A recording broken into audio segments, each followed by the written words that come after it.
Voilà, bien-aimés, bienvenue sur votre plateau de votre émission préférée, Je médite.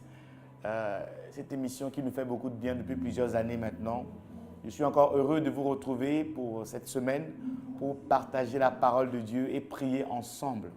Comme nous le savons depuis plusieurs années maintenant sur votre chaîne Maranatha Télévision, nous partageons la parole de Dieu de manière quotidienne. C'est un marathon de lecture et de méditation de la parole de Dieu qui nous fait beaucoup de bien. Nous voulons prier pour recommander ces instants entre les mains du Seigneur. Père éternel, je reconnais encore une fois que c'est par ta grâce que nous avons encore la vie, le mouvement et l'être encore aujourd'hui.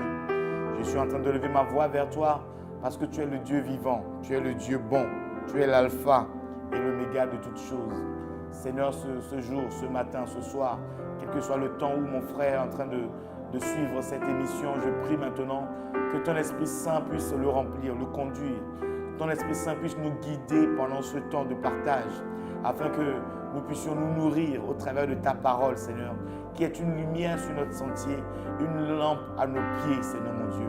Guide-nous, corrige-nous, oriente-nous au travers d'elle, afin que nous puissions devenir des hommes faits, à la stature parfaite du Christ, comme toi tu l'as toujours voulu, dans ta grande et sainte volonté. Reçois l'honneur qui t'est dû, reçois la gloire qui te revienne, Père, au nom puissant de ton Fils Jésus. Amen. Voilà, bien-aimés, nous avons notre texte en ce moment qui nous est proposé dans l'épître aux Hébreux. L'épître aux Hébreux, qui est une épître très encourageante, adressée aux Juifs chrétiens, qu'on appelle les Hébreux, qui avaient reçu le Seigneur. L'auteur de ces épîtres-là leur adresse certaines recommandations importantes, notamment concernant la foi, concernant l'alliance, concernant le tabernacle, l'ancienne alliance, la nouvelle alliance. Et là, dans le chapitre 9, il est question de l'ancienne et de la nouvelle alliance, de comment est-ce que les choses doivent se faire maintenant que ces Juifs sont devenus chrétiens. Et l'auteur, en fait, donne ses recommandations. Je vais lire le verset, du verset 11 jusqu'au verset 14, même le verset 15. Dans l'épître aux Hébreux, au chapitre 9, du verset 11, nous allons descendre jusqu'au verset 15. La Bible nous dit ceci, mais Christ est venu comme souverain sacrificateur des biens à venir. Il a traversé le tabernacle plus grand et plus parfait qui n'est pas construit de main d'homme, c'est-à-dire qui n'est pas de cette création. Et il est entré une fois pour toutes dans le lieu très saint, non avec le sang des boucs et des veaux, mais avec son propre sang, ayant obtenu une rédemption éternelle. Car si le sang des taureaux et des boucs et la cendre d'une vache répandue sur ceux qui sont souillés sanctifie et procure la pureté de la chair, combien plus le sang de Christ, qui par l'Esprit éternel s'est offert lui-même sans tache à Dieu, purifiera-t-il votre conscience des œuvres mortes, afin que vous serviez le Dieu vivant. Verset 15. Et c'est pour cela qu'il est le médiateur d'une nouvelle alliance, afin que la mort, étant intervenue pour le rachat des transgressions commises sous la première alliance, ceux qui ont été appelés reçoivent l'héritage éternel qui leur a été promis. Parole adorable du Seigneur. Bien-aimés, c'est pour moi encore une joie de partager cette parole avec nous. L'apôtre, je dis l'apôtre, l'auteur des Hébreux n'est pas connu, mais on a tendance à l'attribuer à l'apôtre Paul compte tenu de la plume et du style d'écriture. C'est pour ça que j'ai tendance toujours à dire l'apôtre Paul. Mais l'auteur du texte ici est en train de rappeler aux Juifs chrétiens l'importance de la nouvelle alliance, l'importance du sacrifice et de l'œuvre de Jésus-Christ à la croix. Et c'est une œuvre aussi qui doit être d'actualité pour nous. Nous ne devons pas oublier ce que le Seigneur a fait à la croix de Golgotha pour nous. C'est vrai que non, il y a eu une ancienne alliance. Si on parle d'une nouvelle alliance, c'est qu'il y en a une ancienne. Et la nouvelle n'est pas venir abolir ou entériner l'ancienne. Elle est juste venue la rendre parfaite. Voilà le bon terme. Elle est venue la ramener dans la dimension de la volonté souveraine de Dieu. On peut dire que l'ancienne alliance maintenait le peuple et les enfants d'Israël dans la volonté permissive de Dieu. Mais la nouvelle alliance est venue parfaire cela. Jésus-Christ, par l'œuvre de la croix, est venu parfaire la nouvelle alliance et la ramener dans la volonté souveraine de Dieu. Et le verset 11 ici nous donne quelques précisions en disant que « Mais Christ est venu comme souverain sacrificateur des biens à venir. » Quand vous lisez les versets auparavant, il est question de ce qu'a été le tabernacle de la première alliance et de son rôle. L'autel d'airain dans le parvis, les tables des pains de préposition, les chandeliers dans le lieu saint, l'autel d'or et l'arche de l'alliance dans le lieu très saint. Tout cela n'est qu'une préfiguration de ce que le Seigneur Jésus-Christ est venu faire. Il est venu comme souverain sacrificateur des biens à venir. Il a traversé le tabernacle plus grand et plus parfait. Il a ramené l'ancienne alliance à la perfection, plus parfait, qui n'est pas construit de main d'homme, c'est-à-dire qui n'est pas de cette création. Et la Bible dit, il est entré une fois pour toutes dans le lieu très saint, non avec le sang des boucs et des veaux. C'est ce que je voulais, là où je voulais que nous puissions prier aujourd'hui. Nous voulons partager sur la puissance du sang de Jésus-Christ. Le sang des boucs et de l'agneau avait la capacité de purifier. Dans l'ancienne alliance également, les gens se sentaient purifiés. Si le sang des boucs et des agneaux pouvait laver leur conscience de ceux qui commettaient des péchés, à plus forte raison, le sang de l'agneau. Là, nous sommes dans un principe important de la foi chrétienne. Un principe important de la foi chrétienne qui est que sans effusion de sang, il n'y a pas de pardon des péchés. Dieu a établi ce principe dès la création. Quand Adam et Ève ont péché, lui-même a tué un animal, a versé le sang pour les couvrir, pour les habiller, pour couvrir le péché. Il était en train d'établir ce principe spirituel qui dit que sans effusion de sang, il n'y a pas de pardon des péchés. Et le Seigneur, l'alliance qu'il a donnée à Moïse dans le désert, c'était que quand Israël péchait, on devait rentrer avec des boucs, des veaux, des taureaux, des pigeons, des tourterelles. Pour ceux qui n'avaient pas les moyens d'acheter les veaux et les bœufs, ils pouvaient venir avec les pigeons, les tourterelles. L'essentiel, c'est que le sang devait être versé.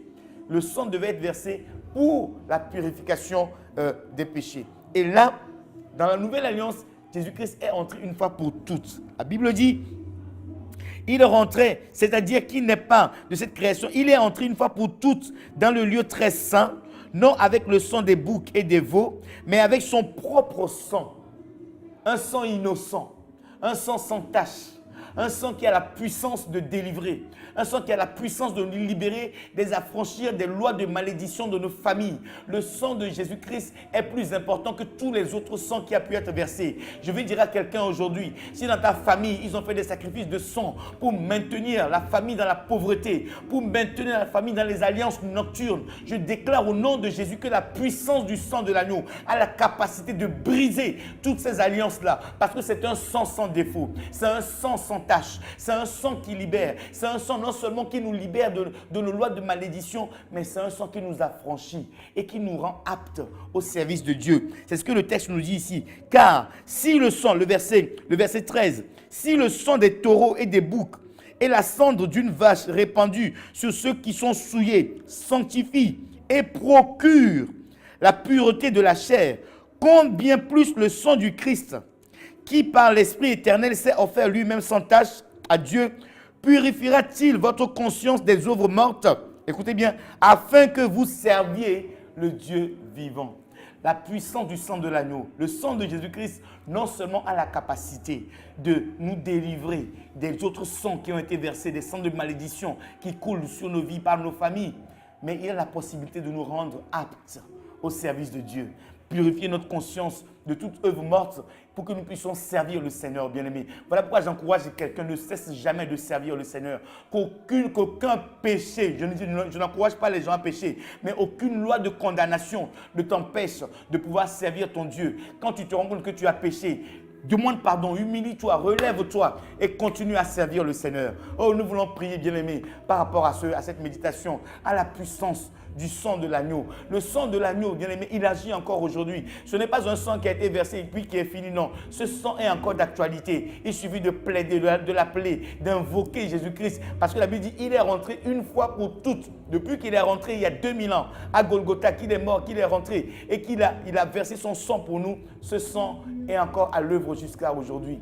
Son sang est rentré dans la terre et il a purifié la terre. Il est allé jusque dans les régions inférieures de la terre pour nous ramener à la vie, pour nous ramener à la joie, pour nous ramener à la paix. Oh bien-aimé, je veux prier avec toi. Je veux prier avec toi aujourd'hui pour que le Seigneur puisse te relever. Oh Père éternel, notre Père et notre Dieu, nous te rendons grâce, Seigneur, pour ta parole qui est une lumière sur notre sentier, qui est une lampe à nos pieds, qui nous dirige et nous conduit dans les sentiers de la justice et de la droiture. Aujourd'hui encore, Seigneur, nous nous sommes rapprochés de toi au travers d'elle, au travers de cette vérité puissante qui est la puissance du sang de Jésus, la puissance du sang de l'agneau qui a été versé une fois pour toutes pour le salut, pour la purification de nos péchés. Voilà pourquoi je viens élever ma voix là où mon frère et ma soeur étaient assis sous le coup d'une condamnation, que le sang de l'agneau puisse plaider pour lui, parce que la Bible dit nous avons un avocat qui a versé son sang là où une malédiction était en train d'agir contre mon frère et ma soeur par rapport à un sang humain, à un sang d'animal, à un sang de bouc qui a été versé dans la famille.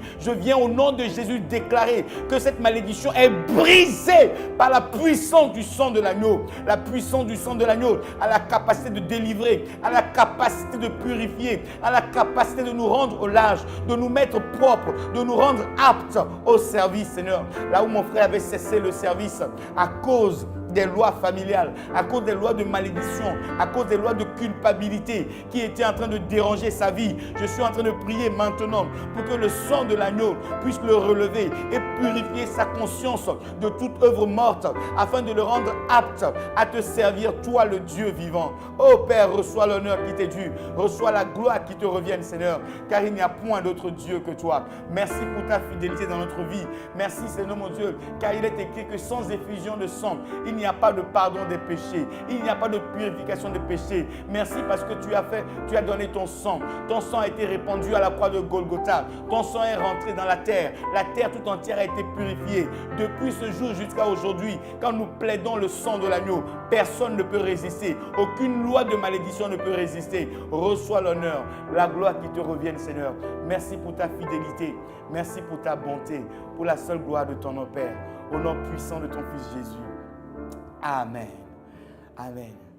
Ne restez pas sous le coup d'une condamnation. Ne restez pas sous le coup d'une malédiction quelconque. Parce que le sang de l'agneau a été versé pour vous.